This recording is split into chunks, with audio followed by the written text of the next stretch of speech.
Broadcasting live. It's America's longest running talk show on computers. It's Computer America, bringing you the biggest names in technology with guest interviews, new products, and your emails. Listen live at computeramerica.com on any device around the world.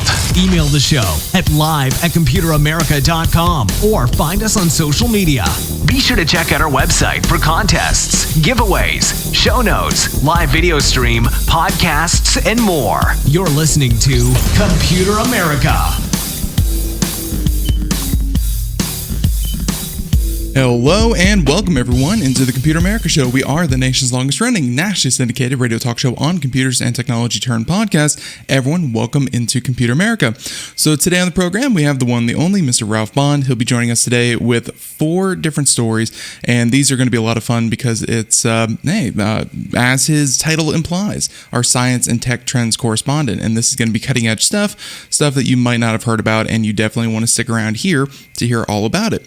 So everyone, computeramerica.com, that's where you'll find everything, including past shows, future shows, everything you need to know. The podcast, of course, you can find social media links, reviews, articles, all that good stuff. Man, I have that memorized. Maybe it's time to mix that up, but still, Computer America, that's really all that's important. That's where you'll find everything, including a link to our guest website, and of course, any of the articles that we cover here today. It's one-stop shop. If you're busy, if your hands are tied, we hope that you get out of whatever situation you're in, and you can just head on over to our website. So, with all that being said, as you can tell, the coffee is kicking in, and it is super good. Everyone wanted to go ahead and bring him on to the show. As I said before, he's a longtime Computer America contributor, and of course, all-around nice guy. Ralph, welcome back onto the program. How are you doing? Hey. I'm doing well. You'll hear that I'm a little froggy voice this week because I'm dealing with an upper respiratory issue, not COVID, thank goodness, but we'll plow through. The stories are so good. I think even my voice won't keep you back.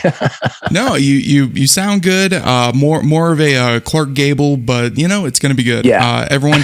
So let's go ahead and just go ahead and get started. But before we do, Ralph, kind of when you go out there, I mean, every week you seem to pull out stories that we've never even heard of here on the show.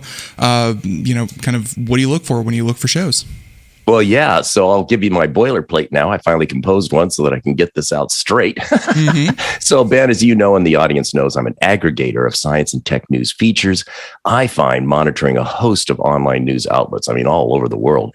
And I look for important, and sometimes they're kind of wild and wacky and out there stories that don't usually capture mainstream press attention, especially in this time period with the war in Ukraine and so much other news going on that rightly so has priority. A lot of these great news items, like our first story today, just kind of fly under the radar, and that's a shame. So that's what we do. We bring those to the forefront. And I'm always on the lookout for news that gives a glimpse into where we're headed in robotics, medical technology, sustainable energy technology, transportation advances, space research, physics, you name it. And what I do with each news item is present the essential points and in a very digestible form, because a lot of these articles are extremely geeky.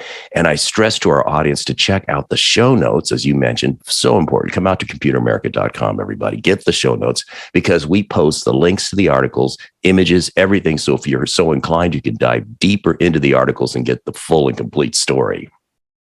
Right. And of course, there's, if you watch the video portion, we're going to have videos playing in the background. But as always, we try to keep things audio friendly. So sit back, relax, and want to go ahead and get started, Ralph, with story number 1. Yes. And this is an incredibly good example of a blockbuster story that, again, understandably, with the news climate we're in right now, just kind of went under the radar. So here we go. Pick this up from the AP News Service and many other sources as well. Also geneticengineering.com, which is a great source. But the headline here is "Scientists finally finish decoding the entire human genome." Let that sink in for a moment. This is so historic, okay? Yeah. But time out. First, what do we mean by the human genome? So a little refresh here.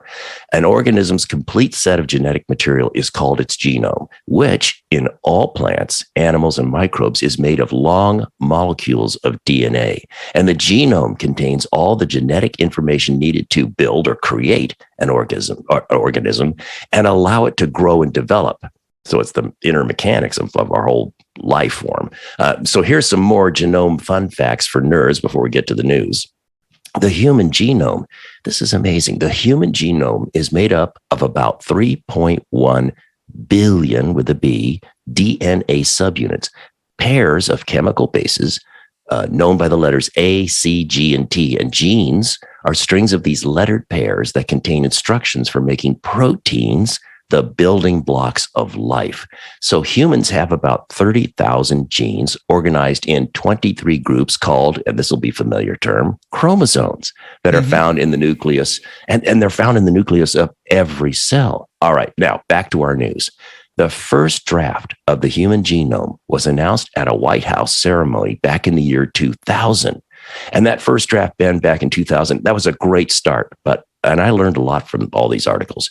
But the human genome announced at that time was incomplete because DNA sequencing technologies 22 years ago weren't able to read certain parts of the genome. And even after later updates over the years, until recently, it was still missing about 8% of the genome. Drum roll, please. All that's changed. Last week, an international team, I love the fact it's international. If only scientists were running this world, we wouldn't have our problems. But anyway, last week, an international team of scientists announced the first ever, ding, ding, ding, first ever sequencing of a complete human genome, adding the missing pieces to a puzzle nearly completed more than 2 decades ago. Now, let's get into why everybody listening to us should care. It's a great scientific achievement, but okay, that's nice. Why should I care? Well, the team stressed that by filling in the missing 8% of the human genome, scientists will now gain a greater understanding of our evolution and biology. And here's the key, while also opening the door to medical discoveries in areas like aging, you got my attention there, neurodegenerative conditions, cancer, and heart disease. And this achievement also means, I thought this was really interesting. You know, when you go to the doctor, you have a physical or something, they take your blood and they do a little blood lab work and stuff, routine thing, right? Your blood is a big deal. This achievement also means that someday your full genomic information could help doctors better diagnose and treat you. And in the future, your individual genomic signature could be as important a component of your personal medical information as your blood type in determining treatment or care decisions. So I really wanted to share this with our audience, Ben, because again, it flew under the radar. It was just very recently announced. And it's just going to transform the landscape of medical research. Well, and kind of as as the article pointed out, it was like, you know, back in the early 2000s, I thought we did this before, and then they announced that they did it again and again. Kind of the boy who cried wolf situation, but it's it's not even like cried wolf, like lying. Scientists were getting further every single time, and according to this article, they finally did it. This was the ultimate. We did it. Yes. Kind of moment. So that's very cool. And by the way, I was actually curious about this, so I had to go out and Google the genome.gov project myself. Ralph, do you know whose genome? Because obviously someone's genome had to be sequenced to do this. Do you know whose it was? I don't. Do you? That's cool. I actually found an FAQ, and in there it says whose DNA was sequenced, and they said that this was intentionally not known to protect the volunteers who provided DNA. And on top of that, there were, I guess, kind of advertisements outside these genomic libraries that were out there, and they said 5 to 10 times as many volunteers donated blood as were actually used. So there's probably few, if any, people who actually know whose genome this is. Oh, I get it. So yeah, it's because Ralph, just like you were talking about, future of care and all that kind of thing. This is your fingerprint on steroids. This is someone's entire being. Like, they can't change this no matter what they do. So to protect them, there's no like, this sequence came from this person. We may never know that, and that's pretty cool. They really thought this one through. I love your analogy, genomic fingerprint. That's great. And this could be a whole new crime movie, sci-fi crime movie we could have, right? Well, And Ralph, to actually, kind of take that a step further, because, we have like police sketches where people, can kind of identify and they have that kind of thing. I have heard that there are potentially, you could have this kind of information, and from a bit of the genome and, which ones are active, which ones are not, you could actually one day, I'm not saying this is at anywhere possible at the moment, recreate what this person is going to look like just from their DNA, like get an actual like computer rendering of what this person looks like, because you know what they're made of and what's going, and really what they're going to turn out to be. You got to write this up. This is a script for a great movie. I'm sure that Hollywood could do it way better than I could, but still, you're right. This one completely flew under my radar, and very cool that they were able to, finally get all that. And that whole dark matter unknown part of the genome, it's humans are crazy, and I'm glad scientists are finally decoding us. Yes. So with that being said, story number 2, and this is actually, Ralph, and I have some experience with this. Not enough to be an expert in this field, but when COVID first came out, there were a rash of companies coming out and doing ultraviolet, kind of cleaning for schools, hospitals, and in parks and open areas like that. There was a lot of research put into this in like the last 3 years, so I'm glad to see that some of that has paid off as well. Yeah, absolutely. So here we are. Story number 2 comes from the United Kingdom's Daily Mail newspaper. Great outlet, by the way, for science and tech news. Those guys do a great job over there.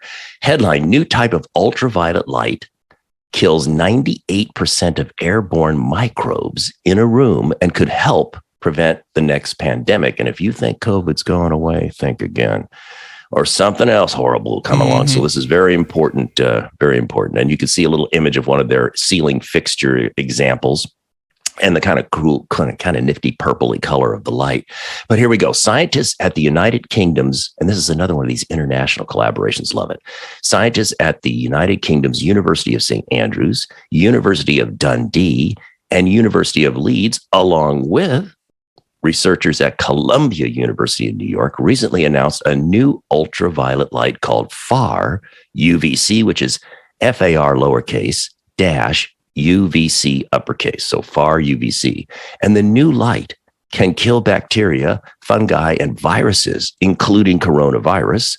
And here's a really important point: without causing damage to human skin.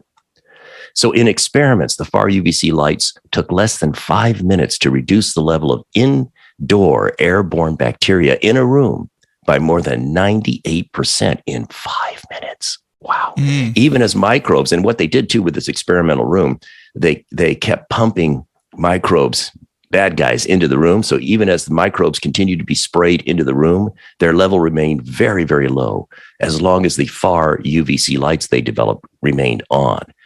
And the team notes that Far-UVC lights are simple to install, inexpensive, and offer a safe way relative to human skin to prevent the transmission of any virus, including COVID virus and its variants. And in some of the illustrations I saw in various articles I looked at that got into this topic, they showed, for example, someday in the future, maybe a bus station or an airport area where people are congregating in a covered environment. There you go. That's the perfect picture you're showing our friends.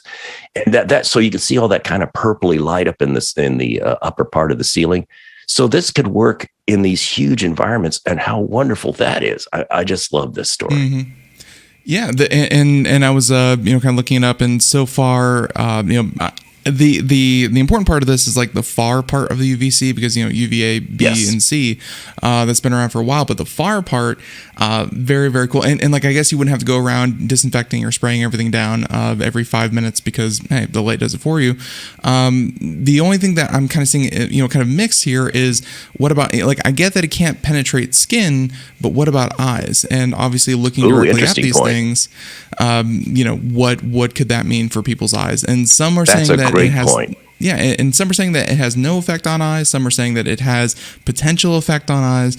I feel, and they even mentioned here this article from FarUVC.org saying there is no evidence to date of any adverse human eye or skin damage. And then others are saying, well, it could if people were close enough, if these are installed incorrectly or too high of a power, so on and so forth. So, but still, the possibility, this is something to look into. And like you said, the next pandemic, which is so fun to think about coming out of this one, God. We have to be better off or better protected from it. And this seems like a really good solution. So. Well, yeah, and a profound no-dust statement as you were speaking. I also was thinking, of course, hospitals and hospital rooms, operating rooms, all kinds of environments where you could very expertly control, as you say, the intensity of the light to ensure there's no damage to the eyes or skin, all that good stuff. But think how fabulous that would be for emergency room situations, all kinds of stuff, even field combat medic stations and so forth with their generators and such. You could set that up and have these lights to help, anything to help. I just think it's great. So, ladies and gentlemen, don't look directly at this image that I'm about to put up on the computer. It may damage your eyes, but that's a joke, by the way. These are the robots that are currently being used, and they have these giant UV light bulbs that kind of go into a hospital, and honestly, their job is just to stand there. And, it can't get into like the nooks and crannies of an operating room, but it can disinfect the entirety of an operating room, everything that light can touch in a matter of minutes. So this is already being used, and it's very, very cool technology. I know that, Ralph, like this has been kind of a thing for a number of years, but what changed when COVID came was that universities were bringing these into lecture halls. You had restaurants and places like Walmart, cafeterias. Cafeterias, exactly. Just anywhere that light can help. Well, there you go. So very, very good. But FarUVC, I've never heard of that before, and I'm really glad that you brought that up. Oh, that's cool. Story number 2, uplifting. Maybe we don't all have to be trapped in our eye. Yes. Ben, one last thing about the FarUVC thing.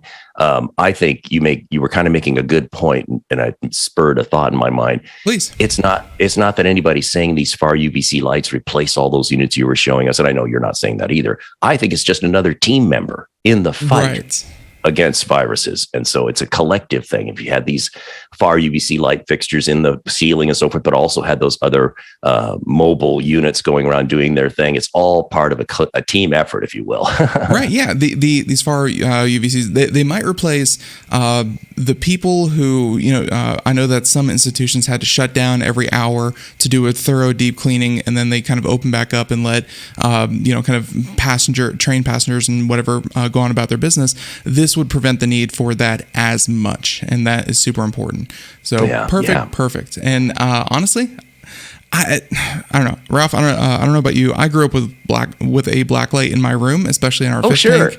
I think they look cool personally. That's absolutely. Just me. There you go. I'm with you. Yeah, exactly. So story number 2, story number 3, and we're getting back to the genetic level of this. It seems like this is like a microscopic kind of show today. And story number 3. Let's talk about this. This is really cool. This is another one that's, potentially so profound. So here's the headline. New genetically engineered bacteria. Basically, it can evade the immune system to get ready, kill cancer. What? This comes from medgadget.com. Wonderful outlet, by the way, everybody. Check it out. And now the previous story, Columbia University was part of that team on the FarUVC. Well, here they are again. Researchers at Columbia University are at it again. They recently announced that they have created a genetically modified bacterium that can go undetected by the immune system. Now, in experiments on mice with cancer tumors, showed the potential of this stealth bacteria to act as an anti-cancer therapeutic by engineering the bacteria to also produce an anti-tumor toxin. So it's got double whammy. It can hide from the immune system, but it also can dispense an anti-tumor toxin. So once released into the bloodstream, the stealth bacteria accumulated in the cancer tumors of the mice and killed the cancer tumors. Wow.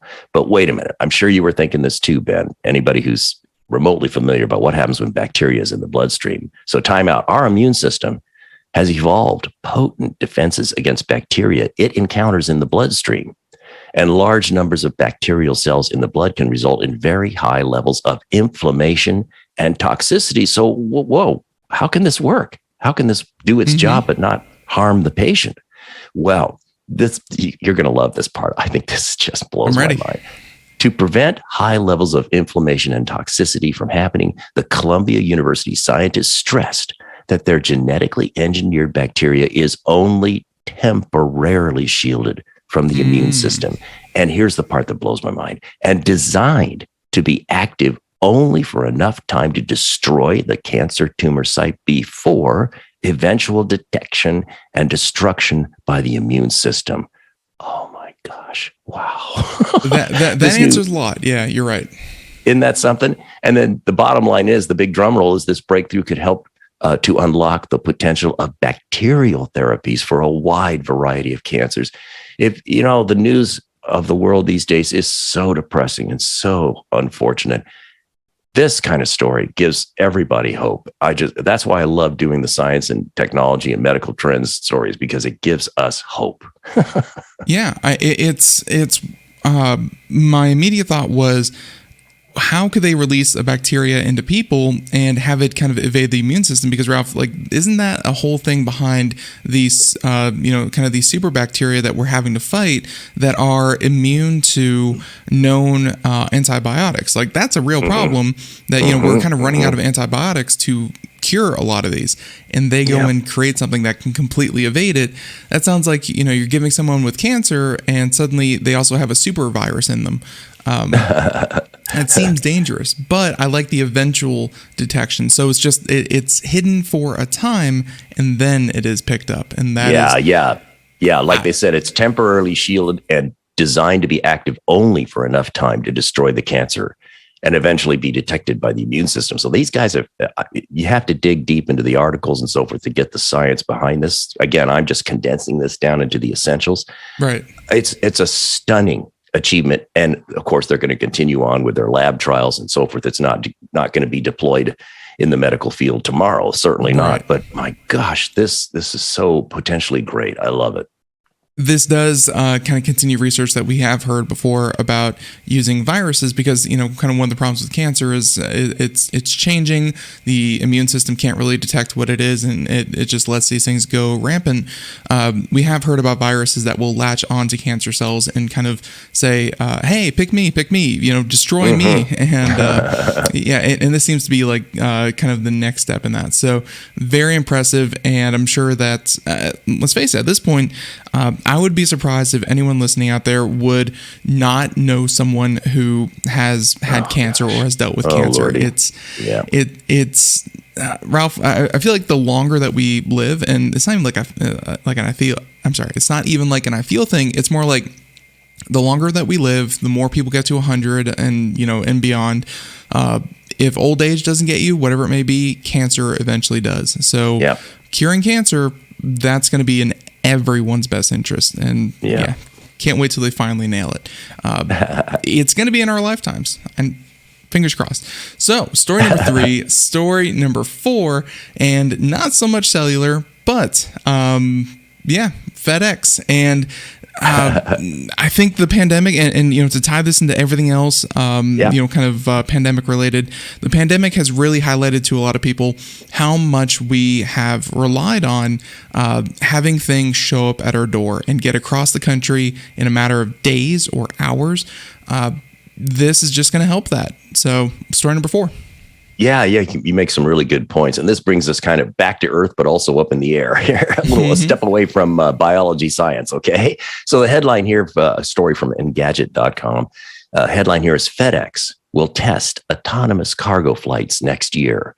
And I looked at Engadget.com, their article. I also went out to the Vertical Takeoff and Landing News. How about that? A whole dedicated news source just for that field, which is really cool. And you can see the images there of this aircraft we're talking about, the Chaparral C-1. But here's the scoop. FedEx, like many, many, many corporations around the world, but FedEx has set a goal of being carbon neutral by 2040. And to help support that goal, FedEx has teamed up with Elroy Air. These are interesting guys. Their website's really cool, which is developing a vertical takeoff and landing hybrid electric cargo drone to transport packages between FedEx sorting centers. So it's not for home delivery or anything like that. It's for kind of their part of their internal workings between their sorting centers. That part I thought was interesting. At Elroy Air, excuse me, unveiled its Chaparral 1 autonomous unmanned drone in January of this year and says it will have a range of up to 300 miles and can carry a load of up to 500 pounds in its cargo pod. Stop and think about that. 300-mile range, and yet it can still carry 500 pounds of cargo. That's pretty darn impressive. Yeah. The drone features 12 electric motors and 12 propellers, and it can transition between hovering using 8 vertical fans and forward flight using 4 swiveling propellers, and which is not super unique in the world of drones, but it's a very cool design. You can see in the pictures you're showing our audience. Well, both the vertical takeoff and landing props and the 4 cruise props along the wing are fully electric and battery powered. The Chaparral C1 runs an additional gas turbine generator to keep the batteries topped off in an efficient manner. So it is a hybrid. It's like a hybrid car in that regard. Okay. Thus, it won't be zero emissions, but the takeoffs include a longer range and instant refueling as opposed to having it to sit on a charger or engage in a battery swap operation when it touches down. Let that sink in. That's very clever.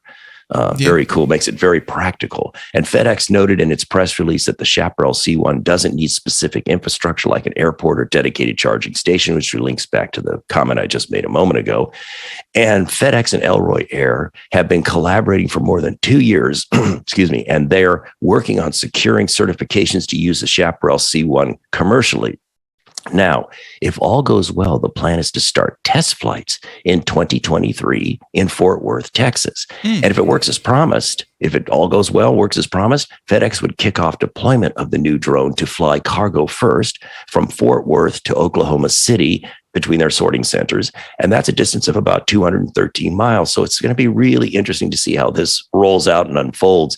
But what a cool looking thing this is. I love the look of this craft. Yeah, it's definitely part airplane, part drone. And I feel like drones, I know that a lot of people think about them as toys or small things that, just hold a camera.